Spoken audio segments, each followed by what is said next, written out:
Friends, ये parliament reporter series के लिए 150 शब्द प्रति मिनट की गति से डिक्टेशन है। अगर आप मेरे चैनल पर नए हैं तो चैनल को सब्सक्राइब जरूर कर लें और बेल आइकन को दबाना बिल्कुल भी ना भूलें। स्टार्ट। महोदय, ये सेनाएं सुरक्षा की पहली पंक्ति हैं। इन्हें ही हमले का सामना करना पड़ता है। ये कैसे बनी रही हैं, इनका आधार क्या होता है? जैसे जैसे थल सेना, नौसेना और वायुसेना ज़्यादा से ज़्यादा तकनीकी होती जाती हैं, वैसे वैसे देश का औद्योगिक और प्रौद्योगिक आधार महत्वपूर्ण होता जाता है। आप कोई मशीन, हवाई जहाज़ या कोई और बहुत तकनीकी हथियार विदेशों से मंगवा सकते हैं और किसी को उसे इस्तेमाल करना भी सिखा सकते हैं, लेकिन यह सब ऊपरी सुरक्षा है, क्योंकि इसके लिए आपकी प्रौद्योगिक पृष्ठभूमि नहीं है। यदि पुर्जे खराब हो जाएं तो आपकी पूरी मशीन बेकार हो जाएगी। आपने जिससे मशीन खरीदी थी, अगर वह पुर्जे देने से इनकार कर दे तब भी यह बेकार हो जाएगी और आज़ाद होने के बावजूद भी आप दूसरों पर निर्भर रहेंगे। इस दृष्टि से देखें तो संसार के केवल कुछ ही देश असल में आज़ाद हैं और दूसरे देशों की फौजी ताकत के मुकाबले में अपने पैरों पर खड़े होने के लायक हैं। इसलिए थल सेना, नौसेना आदि के अतिरिक्त आपको देश में औद्योगिक और प्रौद्योगिक पृष्ठभूमि भी बनानी होगी। देश की अर्थव्यवस्था इस सब में सहायता करती है। यदि किसी देश की अर्थव्यवस्था मजबूत न हो तो वह देश कमज़ोर पड़ जाता है। मैं सदन को ऐसे देशों के अनेक उदाहरण दे सकता हूं जिनके पास फिलहाल अच्छी फौज है, लेकिन उनकी ताकत असल में ऊपरी है। कारण यह है कि उनकी फौज अनेक बाहरी चीज़ों पर निर्भर है, जैसे विदेशी मशीनें, विदेशी अर्थव्यवस्था, विदेशी सहायता आदि। ऐसा देश लाजमी तौर पर पराधीन होता है, चाहे आज़ाद कहलाता हो। सुरक्षा में सेनाओं के साथ साथ आपकी औद्योगिक और प्रौद्योगिक पृष्ठभूमि, देश की अर्थव्यवस्था और लोगों का मनोबल भी शामिल होता है। यदि हम दुनिया के देशों पर नज़र डालें तो फिलहाल केवल 2 देश ऐसे हैं जिन्हें सैनिक दृष्टि से पहली पंक्ति में रखा जा सकता है। बीच की स्थिति में अनेक देश हैं, इनमें हमारा स्थान कहाँ है?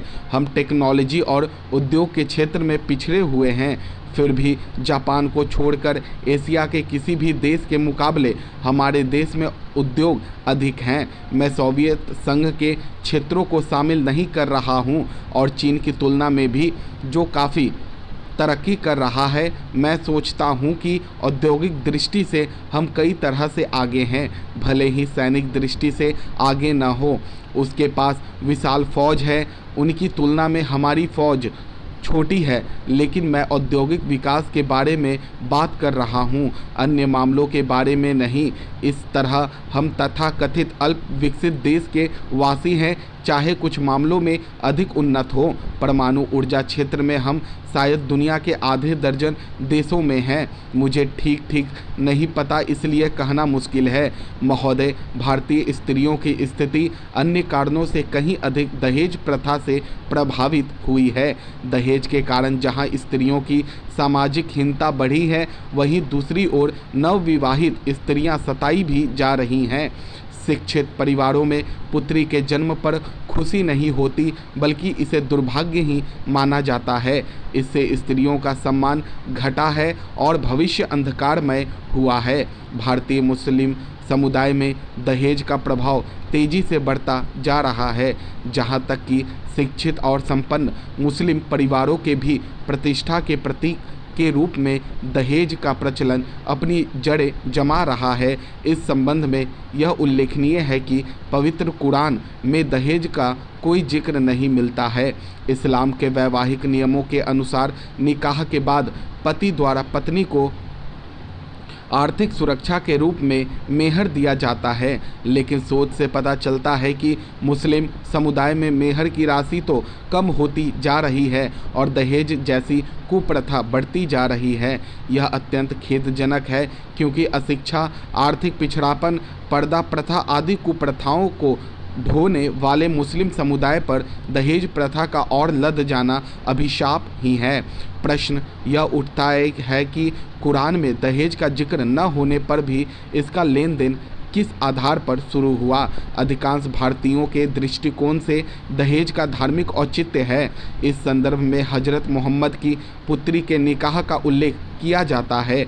उनकी पुत्री हजरत फातिमा का जब हजरत अली से निकाह हुआ तो विदाई के वक्त उन्होंने गृहस्थी जमाने के लिए दैनिक उपयोग की मिट्टी की कुछ वस्तुएं और खजूर की चटाई एक दुल्हा दुल्हन को दी थी।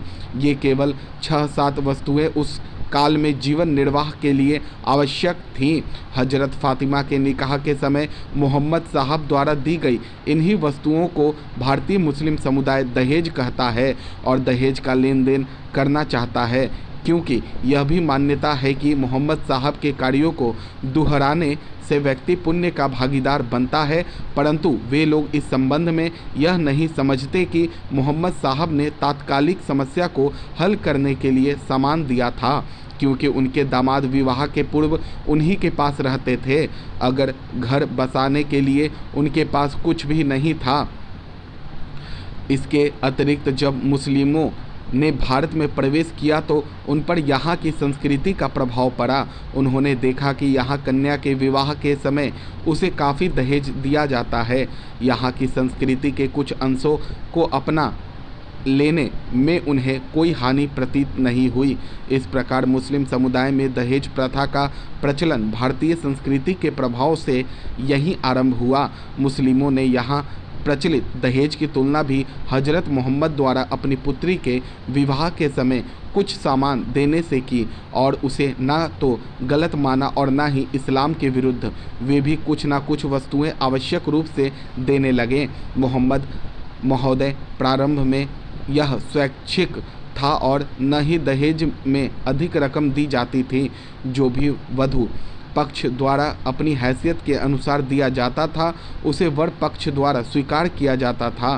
शादी के बाद दहेज को लेकर कोई समस्या नहीं होती थी, परंतु आज स्थिति इसके ठीक विपरीत है। वर पक्ष द्वारा दहेज की मांग अपने अधिकार के रूप में की जाती है और अधिक से अधिक दहेज मांगा जाता है।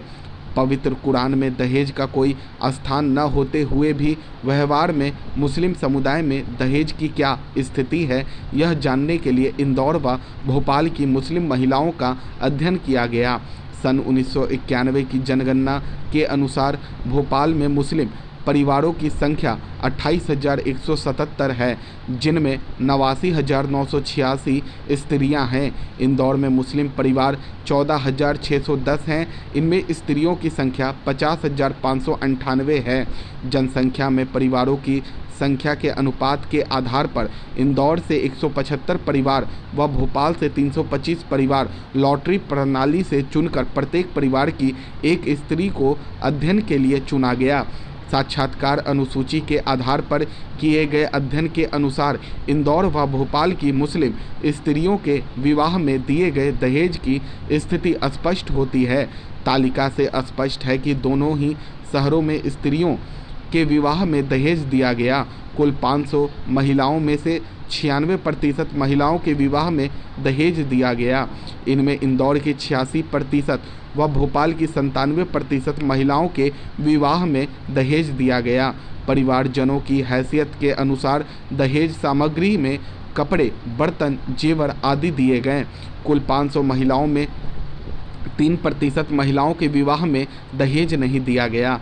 इनमें इंदौर की 1% महिलाएं हैं और भोपाल की 2% महिलाएं हैं।